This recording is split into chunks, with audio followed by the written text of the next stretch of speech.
will do. So I've got two questions. The first question is for designer Carbon. What is the benefit of connecting the fullerenes with DNA for quantum computing? Okay, so in order to apply quantum computation for any system that carries quantum states, you have to have like an ordered structure. If you have like a random placement of like spins on a system, because there is overall interaction of neighboring spins, the sort of the loose orientation, it averages out like to zero. You have to have ordered structures in order to tilt, to change, to manipulate the interaction between neighboring spins and so on. So to have ordered arrays of things, you have to use a scaffolding. So the DNA technology is where it comes in. It's a very new methodology. It's actually possible now to make exquisitely designed, intricate structures of DNA molecules. And the add-on is that you can have functional groups that can click on the DNA. So by putting the Fullerene molecules on the DNA scaffold, we make this two-dimensional or three-dimensional ordered structure.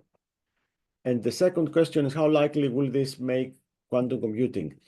Well, if we're able to have an ordered array, you can imagine, because of the size of these molecules and the DNA strands, like a few of tens of nanometers across, we can have like billions and billions of these qubits on a two-dimensional array. So once we have got control with global addressing schemes and control of the orientation of these molecules, it will definitely bring molecular quantum computing one step closer. At the moment, as you know, quantum computing is a big thing, and there is like different approaches that have been applied to it with superconducting qubits, and big companies, Google, Microsoft, are all investing in this, trying to incorporate them in existing technologies. But molecular quantum computing is a less explored possibility, but because of the size of these things and the sheer numbers that we can manipulate, we can make, in theory, we can have like hundreds of thousands or millions or even billions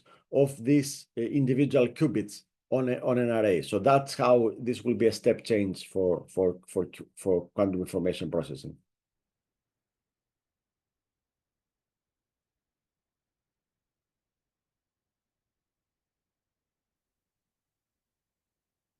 Very good.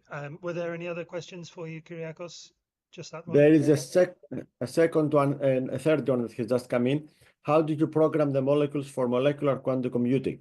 So the way to program it is by using like send pulses to actually flip the electron spin. So you can send like certain you can manipulate with microwaves and radio frequencies the interaction between the electron and the nuclear spin. So there is like quite well-known series of pulse sequences that can be used to flip the spins from like up and down, what we call the Rabi oscillation, which is like a flipping between 0 and 1 in quantum states.